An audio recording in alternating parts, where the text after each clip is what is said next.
"I must go down there, Watson. I must," said Sherlock Holmes at the breakfast table on Thursday morning. "Go? Go where?" I asked. "To Dartmoor, to King's Pyland." "Ah, so that's it," I said. "Well, everybody in the country is talking about the case at King's Pyland." I always know when Holmes is interested in a case. He reads all the newspapers. He walks up and down the room, and does not speak for hours. He did all those things yesterday. He did not answer any of my questions, but I knew that it was the mystery at King's Pyland. The morning newspapers were on the breakfast table. "What is happening at King's Pyland? Where is Silver Blaze?" they asked.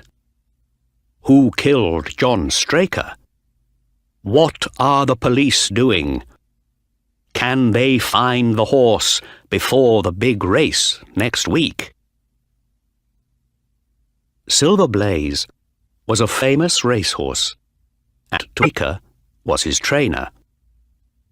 One of the biggest horse races of the year, the Wessex Cup, was next week, and Silver Blaze was the favourite to win. But on Monday night at King's Pyland, two things happened. Someone killed John Straker, and Silver Blaze disappeared. I was interested in this case too. "Do you need my help, Holmes?" I asked. "I would very much like to come with you." "My dear Watson," said Holmes, "of course you must come with me. We can catch the 12 o'clock from Paddington and talk about the case on the train." 2 hours later, we were on the train. We read all the midday newspapers, but there was nothing new in them. "So, Watson, what do you think about this case?" "Well, the newspapers say..." "Ah, yes. The newspapers understand nothing. One day they say one thing, the next day they say another. But we must look at the case more carefully. What did happen on Monday night at King's Pyland? And what did not happen? That's an important question too." "Do the police have any answers?" I asked. "No," said Holmes. On Wednesday morning, I had 2 letters. One was from Mr. Ross, the owner of the horse, and the other was from the Dartmoor police, and Inspector Gregory. They asked for my help. "Wednesday morning?" I cried. "But this is Thursday morning. Why didn't you go down yesterday?" "Because it was an easy case. You can't hide a famous horse for long, I thought." "Where can you hide a horse on Dartmoor? There are no buildings, no trees." "But I was wrong, Watson. The case is now 2 days old, and nobody find the horse, or Straker's killer. So, here we are, on the train to Tavistock." "And what do you think about it all?" I said. "Well, Watson, let's look at the case. First, we have a racehorse, Silver Blaze, only 5 years old, but already a winner in many big races. His owner, Mr. Ross, is a happy man and rich.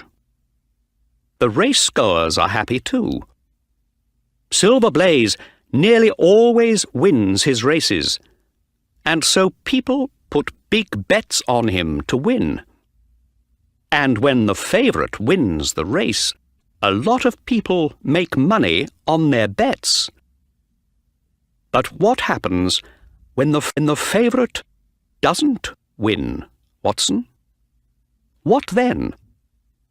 A lot of people lose their money, of course, I said.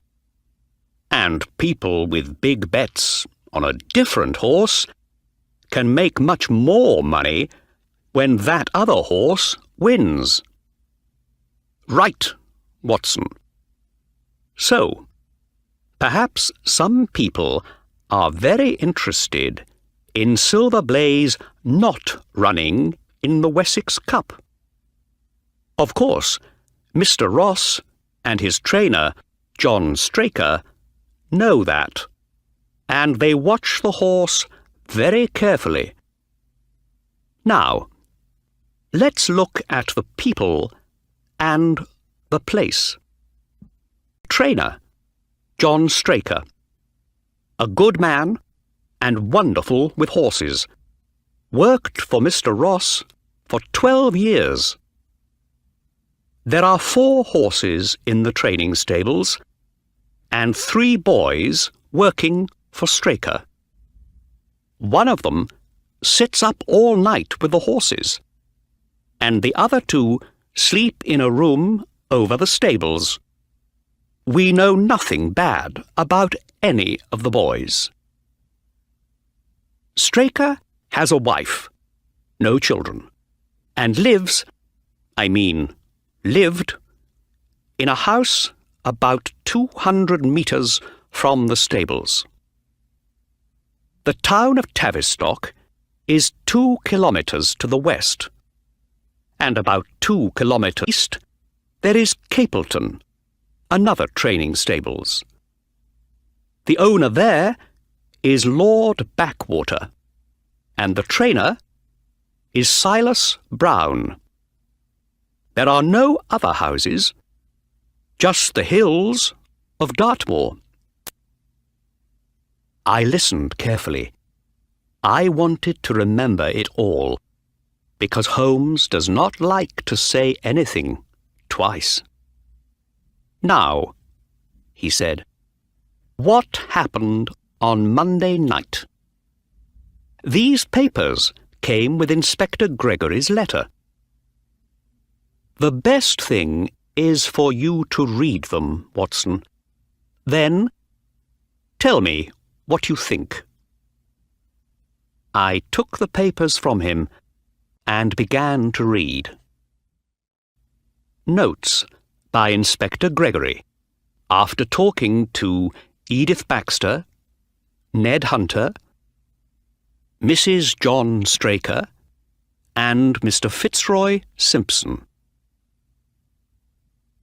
On Monday evening, Straker locked the stables at 9 o'clock, the usual time. 2 of the boys then walked up to the trainer's house for their dinner. But the 3rd boy, Ned Hunter, stayed in the horses. At 9:05, the Straker servant, a girl called Edith Baxter, carried Ned Hunter's dinner down to the stables. The dinner that night was a hot meat curry. Edith was nearly at the stables when a man called out to her. He came up to her, and she saw a tall man in a grey suit and a hat, and a red and black scarf. He carried a big walking stick, and Edith felt afraid of him. "Where am I?" the man asked. "What is this place?" "This is King's Pyland to Highland training stables," she said. "Good," said the man. "Now, a stable boy sleeps here every night. Is that right? And I think you're taking his dinner to him now." He took an envelope out of his pocket.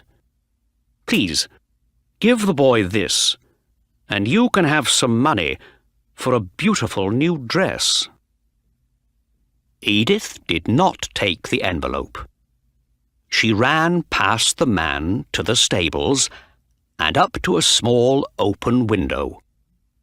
She always put the boy's dinner through this window, and Ned Hunter was there, ready to take it. "Oh, Ned!" Edith cried. But before she could say any more, the stranger came up behind her. "Good evening," one said through the window to the boy.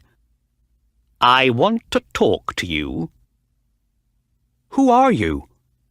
What do you want?" Ned Hunter said. "I want to make you rich, boy," the stranger said. "You help me, and I help you. You have 2 horses in for the Wessex Cup, Silver Blaze and Bayard. I hear that Bayard is the better horse, and that you stable boys are putting your bets on him to win. Am I right?" "I'm not saying anything," cried Ned Hunter. "We don't talk about our horses at King's Pyland, so get out. I'm getting the dog, now." Ned ran across the stables to get the dog, and Edith began to run back to the house. But she looked back after about 30 metres and saw the man at the little window with his head and one arm inside the room. Edith ran on, and a minute later Ned came out of the building and locked the door behind him. He ran all round the stables with the dog, but the man was gone. Ned Hunter told the trainer and the other boys about the stranger, but no one saw him again. The next thing happened at 1 o'clock in the morning, when John Straker got out of bed. "What's the matter?" said his wife. "Where are you going?" "To the stables," Straker said. "I can't stop thinking about that stranger. I just want to have a look around." "But it's raining.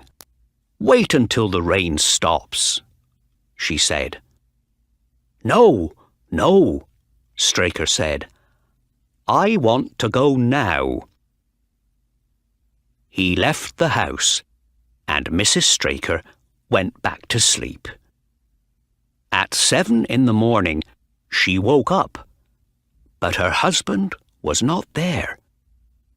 She quickly got up, the servant, Edith, and they ran down to the stables. They found the stables unlocked. Straker was not there, and inside, on a chair, Ned Hunter slept like a dead man. Silver Blaze was gone, and his stable door was open. They called the other 2 boys from the room over the stables. They were good sleepers and heard nothing in the night. Nobody could wake Ned Hunter, so the 2 women and the boys ran out to look for the trainer and the horse. 500 metres from the stables, they saw Straker's coat on a small tree. Down the hill, just past the tree, they found his leg. He was dead. There was a long cut in his leg, and his head was broken in 3 places. In his right hand, he had a small knife with blood all over it, and in his left hand, he had a red and black scarf. Edith Baxter knew the scarf at once, and later, so did Ned Hunter. "It's the stranger's scarf," he told us. "When I went to get the dog, that stranger was still at the stable window. He put something in my meat curry to make me sleep. I know he did. Edith saw him with his arm through the window." Ned Hunter was right about his meat curry. There was some of his dinner left, and we found a lot of opium in it. That's why Ned slept like a dead man. What about the horse? We found his tracks in the mud, next to Straker's dead body. But what happened then? Someone hit Straker on the head and killed him. Did that person take the horse away? Did the horse run away? Everybody on Dartmoor is looking for Silver Blaze, but there is no news of him. We looked for the stranger. He was in Tavistock, and we found him easily. His name is Fitzroy Simpson. He lives mostly in London and makes his money at the races, taking bets. We looked in his betting book and found a number of big bets. £5,000 against the favourite for the Wessex Cup. These were his answers to my questions. Why did you come down to Dartmoor? I'm a betting man, Inspector. I need to know about the horses for the Wessex Cup. Silver Blaze, Bayard, and Desborough, the horse at Silas Brown's stables. He's the second favourite for the race, you see. Did you go to the King's Pyland stables late on Monday evening? Yes, I did. I just wanted to ask the stable boys some questions. They know the horses better than anyone. And is this your scarf? Yes.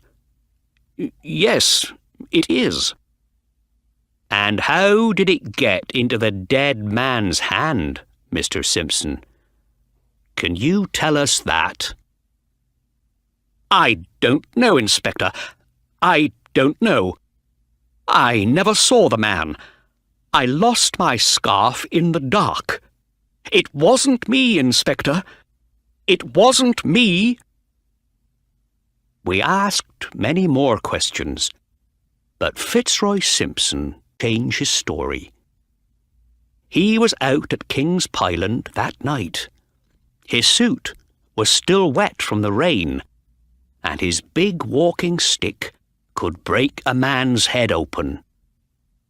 But there were no cuts on his body. So where did the blood on Straker's knife come from? And where is the horse?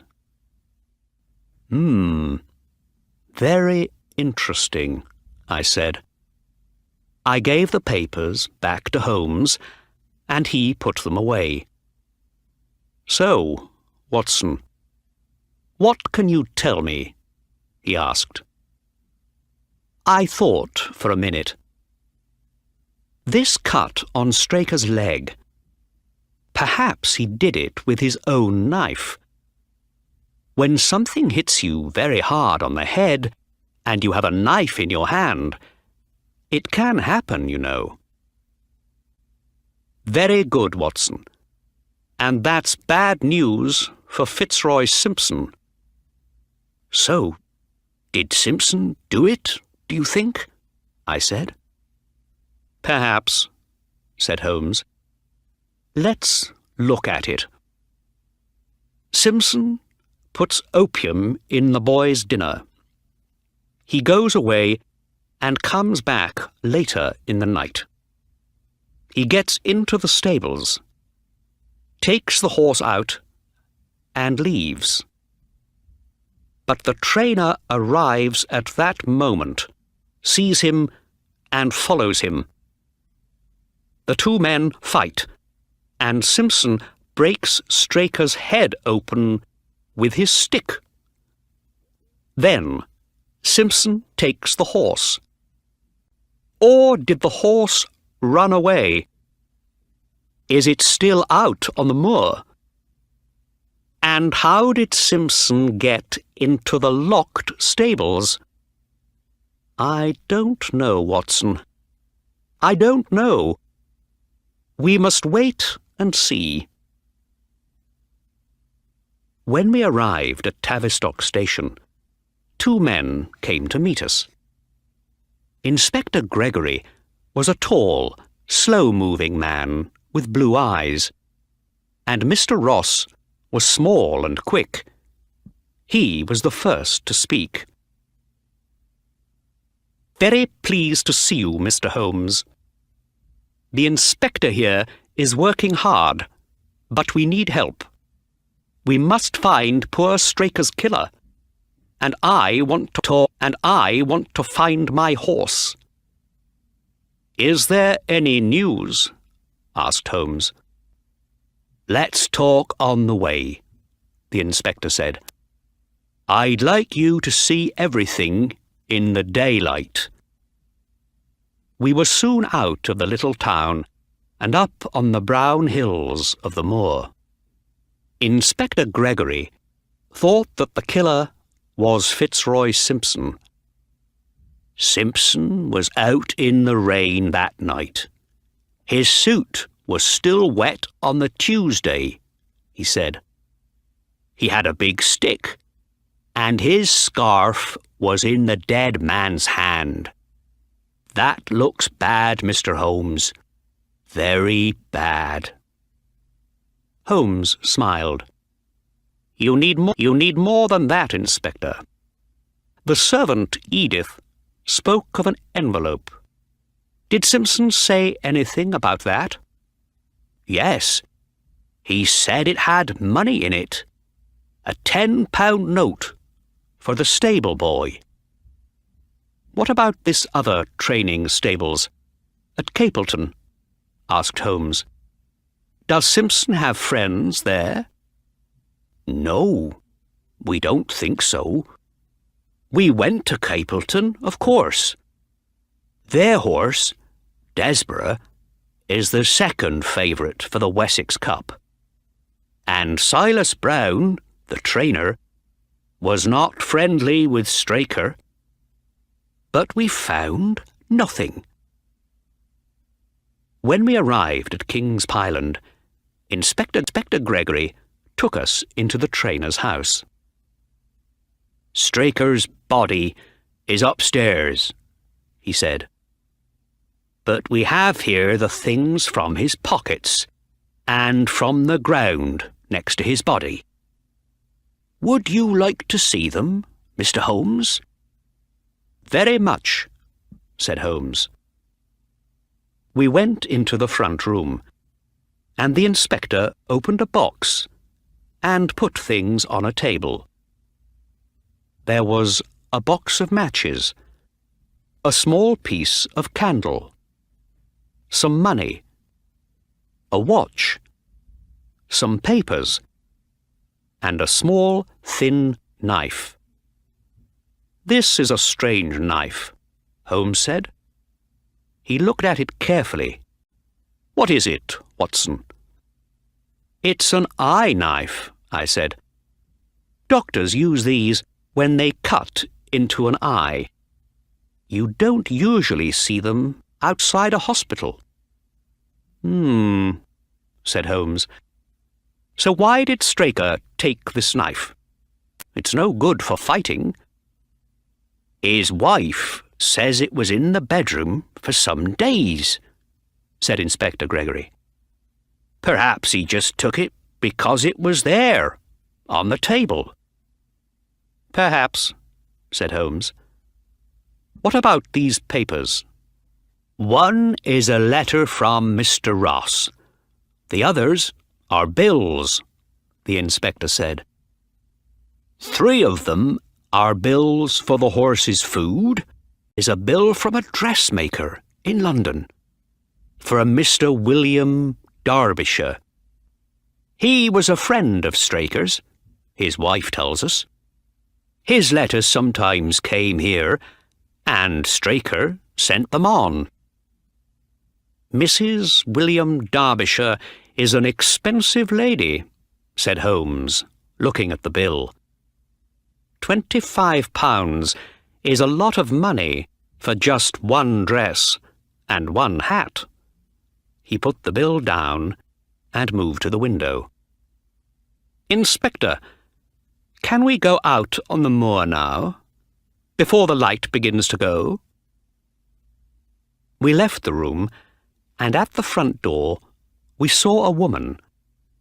She came up to Inspector Gregory and put her hand on his arm. "Is there any news?" she said. "No, Mrs. Straker.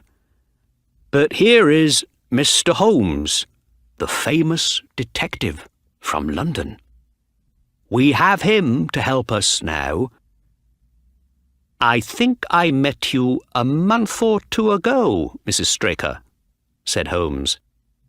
"Let me see. Yes, it was in Plymouth, at a garden party. Do you remember?" "No, sir. That wasn't me." "But I remember so well." Well, I am wrong, then. I am so sorry." And with that, Holmes followed the inspector outside. The 4 of us then walked past the stables and up onto the moor. After 10 minutes, Inspector Gregory stopped. "Here we are," he said. "Straker's body was just down there. His coat was here, on this small tree." "On the tree, not on the ground?" Holmes asked. "Oh, no. It was on the tree, carefully away from the mud on the ground." Interesting," said Holmes. "Now, I must look at the mud down there." "Ah," said Inspector Gregory. "And to help you, I have here in this bag one of Straker's shoes, one of Fitzroy Simpson's shoes, and one of Silver Blaze's horseshoes." "My dear Inspector, well done." Holmes was very pleased. "You think of everything." For some minutes, Holmes looked carefully at the ground, his eyes only centimetres away from the mud. "Hello?" he said suddenly. "What's this?" From out of the mud, he took a match, a small piece of one. "Now, why didn't I find that?" said the inspector. "I knew it was there, you see," said Holmes. "You knew? But how could you know that?" Holmes smiled, but did not answer. He then took the shoes, got down on the ground, and began to look at all the tracks in the mud. We stood and watched him. But after 5 minutes, Mr. Ross looked at his watch. This is very interesting, Mr. Holmes," he said. "But is it going to take a long time?" "No," said Holmes. He got to his feet. "I don't need to do any more here. Watson and I are going to take a little walk back the moor now, with the horseshoe." Mr. Ross looked at the inspector. "Can we go back to the house and talk? I must take Silver Blaze's name out of the Wessex Cup race, and do it today, I think." "Don't do that," cried Holmes. No, you must leave the horse's name in for the race." "But," Mr. Ross began. Then he laughed, a little angrily. "Well, thank you, Mr. Holmes. Thank you for your help. See you later, then, at the house." And he and the inspector walked away. Holmes and I walked slowly across the moor. In the evening sunlight, the autumn colours on the hills were beautiful. Reds and browns and yellows. But Holmes saw nothing of that. "So, Watson," he said, "let's forget John Straker for a minute and think about the horse. Horses are friendly animals. Let's say that Silver Blaze runs away after the killing. Here he is, out on the cold, wet moor. What does he do next?" "He looks for a nice, warm stable," I said, "with food and water." "Right, Watson. He didn't go back to King's Pyland, we know that. But there is another stable not far away, at Capleton. Perhaps he went there. And the way to Capleton, Watson, is down this hill. Let's go." We walked quickly down the hill, and at the bottom we found a small river and some very wet ground. "Wonderful," said Holmes. "I wanted mud, and here it is. You follow the left side of the river, Watson. We're looking for the tracks of horseshoes." We found them after only 50 metres. Holmes took the horseshoe out of his pocket and put it next to the tracks. "Yes, that's Silver Blaze, no question about it." We followed the tracks easily, then lost them for a time, but found them again about 200 metres from the Capleton stables. "Here they are!" I cried. "And look! There's another track here, of a man's shoe." Holmes got down to look. "You're right, Watson. And the man is walking next to the horse."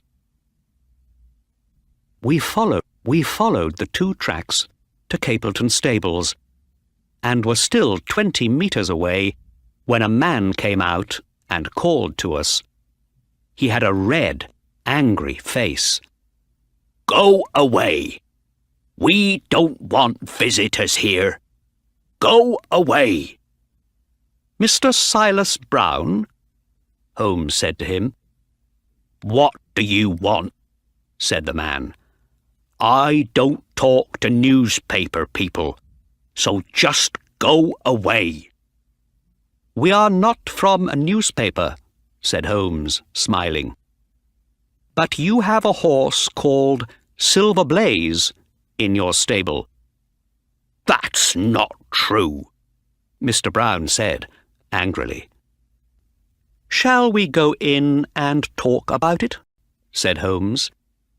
He did not wait for an answer, but took the man's arm and moved quickly to the gate. He looked back at me and said quietly, "Wait for me here, Watson." 20 minutes later, they came out again. Holmes looked pleased, and Mr. Silas Brown was a different man. He looked smaller and older, and his face was afraid.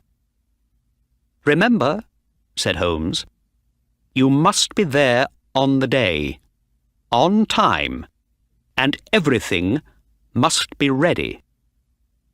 Yes, Silas Brown said quickly. "You can be sure of it. Oh, yes, you can be sure of it." "Good," said Holmes. "Well, goodbye for now." Holmes and I then began to walk back to King's Pyland along the road. "Does he have the horse, then?" I asked. Holmes laughed. "Yes. He said no at first, of course, but he's afraid of the police. He doesn't want them to know about this, and I can help him with that." "But why didn't the police find the horse?" I asked. "Inspector Gregory said they went to Capleton." "Oh, it's easy to change the colour of a horse's coat. You're a good policeman. But I don't think he knows much about horses." "And why did Brown tell you?" I said. "When I walked through the stables with him," said Holmes, "the ground was muddy, and I saw the tracks of his shoes in the mud. You remember those tracks on the moor? Well, these were the same shoes. After that, it was easy, and he told me everything. He found Silver Blaze on the moor early in the morning, and brought him into the stables. The horse is very well, just a different colour at the moment.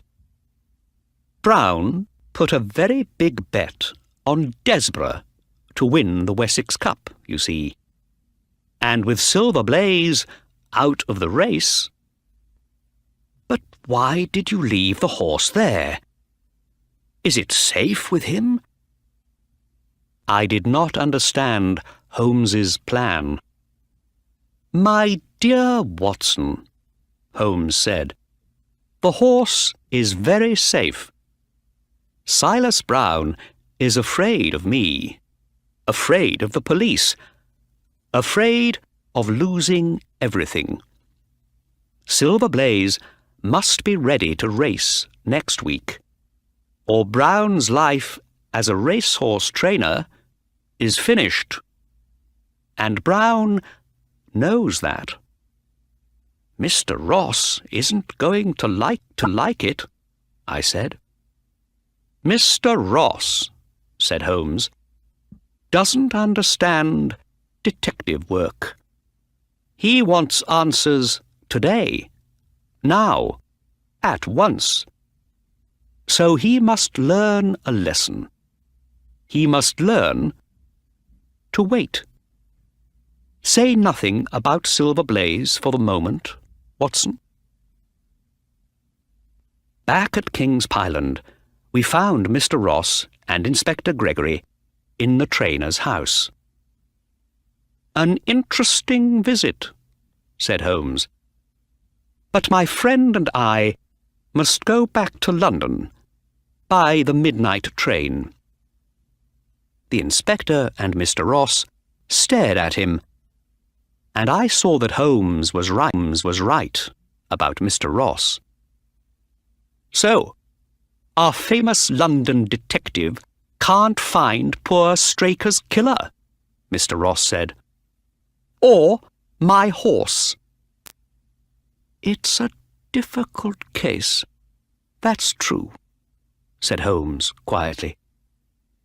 "But your horse is going to run in the Wessex Cup next Tuesday. You have my promise on that." "A promise is a wonderful thing," said Mr. Ross. "But I would like the horse better than a promise." Holmes smiled. then turned to Inspector Gregory. "Inspector, can you give me a photograph of Straker?" "Yes, of course," said the inspector. He took one from an envelope pocket and gave it to Holmes. It was now time to go back to Tavistock, and we went outside. One of the stable boys was there, and Holmes suddenly spoke to him. "I see you have some sheep here next to the stables," he said. "Are they all well?" "They're all right, sir," said the boy, "but 2 or 3 of them are a little lame. They went lame last week." Holmes was very pleased about this. He got into the carriage and said to the inspector, "Remember the lame sheep, Gregory? Remember the lame sheep." Mr. Ross was not interested in the sheep, but the inspector stared at Holmes. "You think the sheep are important?" "Oh, yes," said Holmes. "Very important." The inspector still stared at him, very interested now. "And what other things are important, Mr. Holmes?" "The strange incident of the dog in the night time." "The dog did nothing in the night time." "That was the strange incident." On Tuesday, Holmes and I took the train to Winchester, and Mr. Ross met us at the station. He drove us to the races, but he was not a happy man. "Well, Mr. Holmes," he said coldly, "do you have news of my horse?" Holmes smiled. "He's safe and well, I'm sure. How is the betting for the Wessex Cup?" "Very strange," said Mr. Ross. "Yesterday, Silver Blaze was 15 to 1. But today he's the favourite at 3 to 1. Why, I don't know." "Ah," said Holmes. "Somebody knows something." We arrived only minutes before the beginning of the Wessex Cup race. This was Holmes's plan, I think. Mr. Ross had no time to ask questions. There were 6 horses running in the race, and Silver Blaze's name was there at number 4. The horses began to come out for the race, and Mr. Ross got very excited. "Where is he? I can't see him," he cried. "There are 2 more horses to come out," I said. "And look, there's number 4 now, in racing colours of red and blue. Those are your colours, Mr. Ross." And there was Silver Blaze, a big brown horse with a white nose. He came past us, looking strong and well, and ready for anything. "Holmes," cried Mr. Ross, "I was wrong about you. I'm sorry." "But why? How?" "Shh," said Holmes. "Watch." "Yes, they're off." It was a good race, fast and exciting. After the first minute, a horse with yellow racing colours came to the front and stayed there. "That's Desborough, from the Capleton stables," said Holmes. "A good horse, but Silver Blaze is better." But Silver Blaze was 3 horses behind Desborough. "Come on, come on!" cried Mr. Ross. "Move up, now!" We all watched the red and blue colours. "Yes," I said. "Look, he's moving up now. Watch him go." Slowly but surely, Silver Blaze moved up into 4th place, then front into 3rd place, then into 2nd place. Now only Desborough was in front of him. "That's my boy," said Mr. Ross. "Go on, go on." "Desborough's getting tired," Holmes said. "Watch." 80 metres, 50 metres. "He's away!" cried Mr. Ross. "His nose is in front. Yes, yes, he's going to do it." And he did.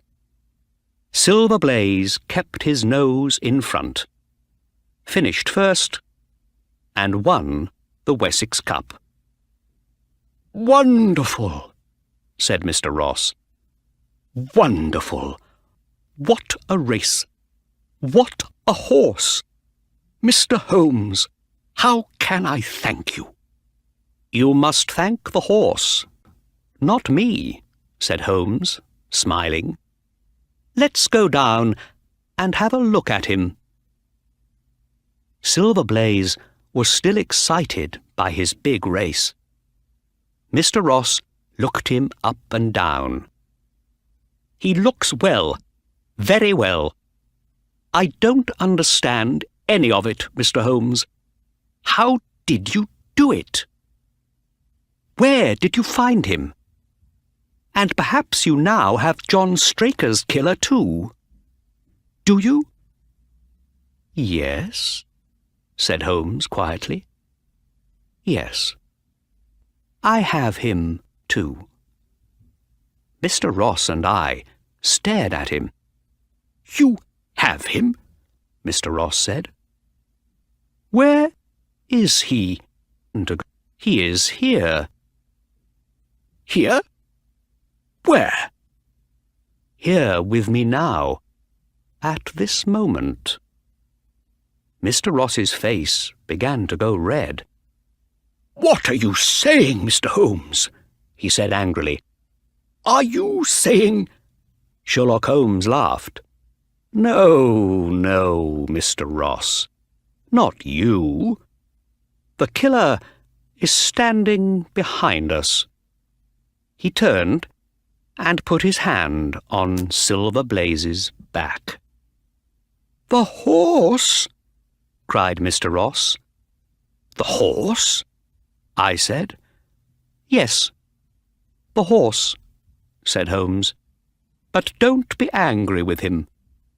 You can hear all about the mystery. Later, please. I have a little bet on a horse in the next race, and I would like to see it win."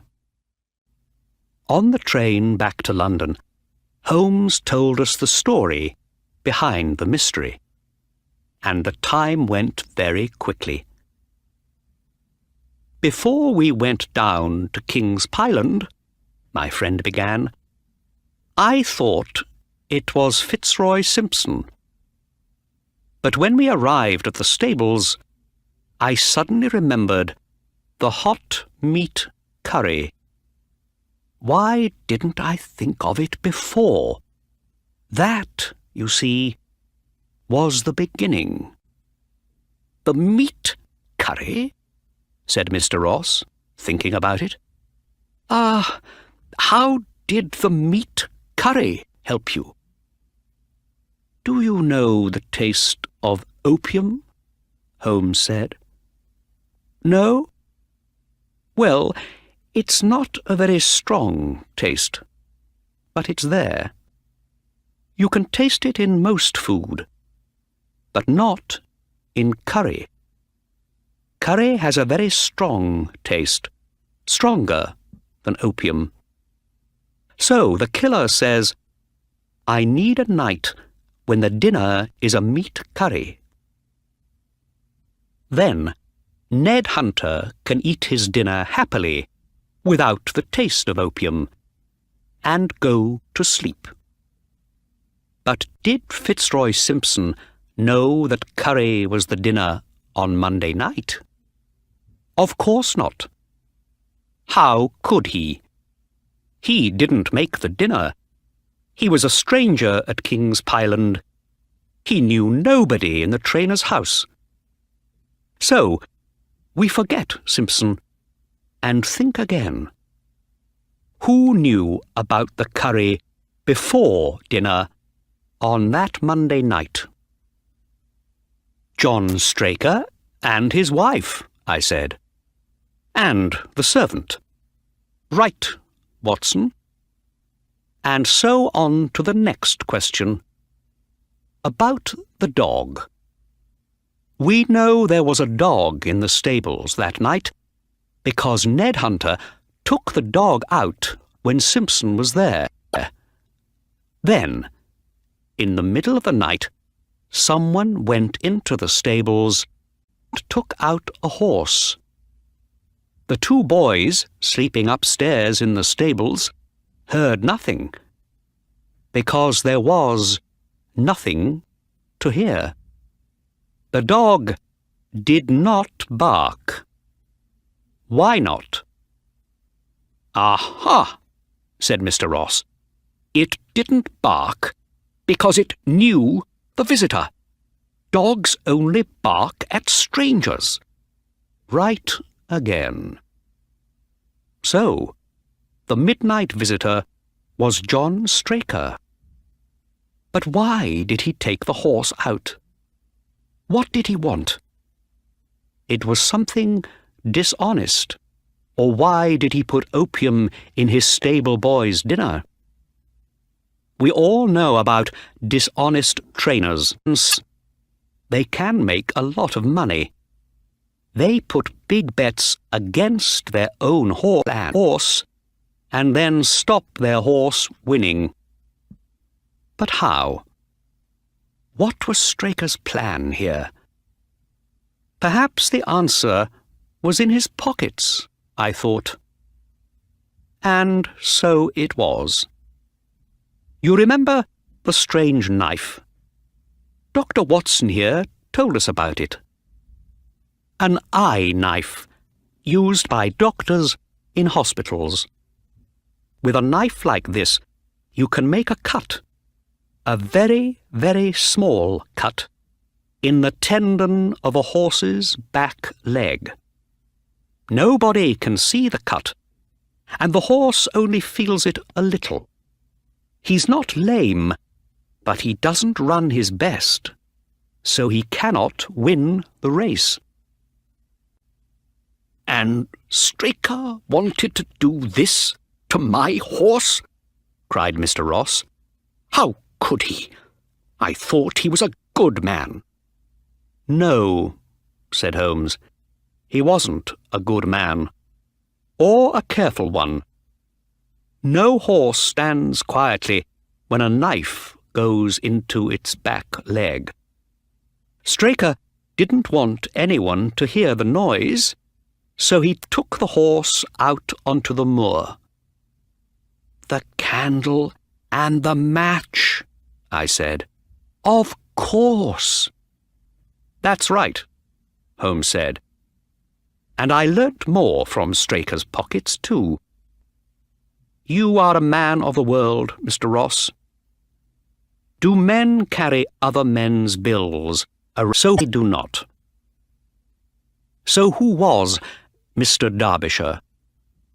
Another name for John Straker. And there was a lady in the case, too. A very expensive lady. I talked to Mrs. Straker about the dress and the hat on the bill, but she knew nothing about them. And on Monday night, out on the moor, said Mr. Ross, what happened, do you think? How about this? Said Holmes. Straker takes the horse down the hill. He sees Simpson's scarf on the ground and takes it with him. Why, I don't know. He puts his coat on a tree, gets out the candle and the matches and the knife, but Silver Blaze doesn't like it. Perhaps he's afraid. Perhaps he feels something is wrong. He's a big, strong horse, and he gets angry. He kicks out with his back legs, and the horseshoes hit Straker on the head. Straker goes down into the mud, and the knife in his hand goes into his own leg. The horse disappears into the night. "Wonderful," Mr. Ross said. "You tell it very well, Mr. Holmes. I see it all now." "And the sheep?" I asked. "What about the sheep? You told Inspector Gregory that they were important." "Ah, yes, Watson. The sheep." Holmes smiled. "And they were important. It's not easy to make a very small cut in an animal's tendon, and Straker did not want to get it wrong. He needed to practice first. But what on? There were his own sheep, right in front of him. "And where did you go in London, the day after we got back?" I asked. "Was it to that dressmaker on the bill for Mr. Derbyshire?" "Very good, Watson," Holmes laughed. "Yes, I had a photograph of Straker, and the dressmaker knew him at once." "Oh, yes," she said. "That's Mr. Derbyshire. I do a lot of work for him. Mrs. Derbyshire is a very beautiful lady, and she likes expensive dresses." Holmes laughed again. "It's an old, old story. Straker is not the first man with 2 women in his life. He needed more money for the expensive Mrs. Derbyshire, so he thought of this plan with Silver Blaze. And there you have it, Mr. Ross." "Yes, I understand it all now," said Mr. Ross. "And thank you very much, Mr. Holmes. There's just one thing. Where was the horse?" "Ah, yes. The horse was safe and well, and with a friend," said Sherlock Holmes. "I can't tell you who or where, because I made a promise. But here we are, nearly in London. You have the answer to the mystery, Mr. Ross. You are the winner of the Wessex Cup, and the owner of the fastest racehorse in the south of England. What more do you need?"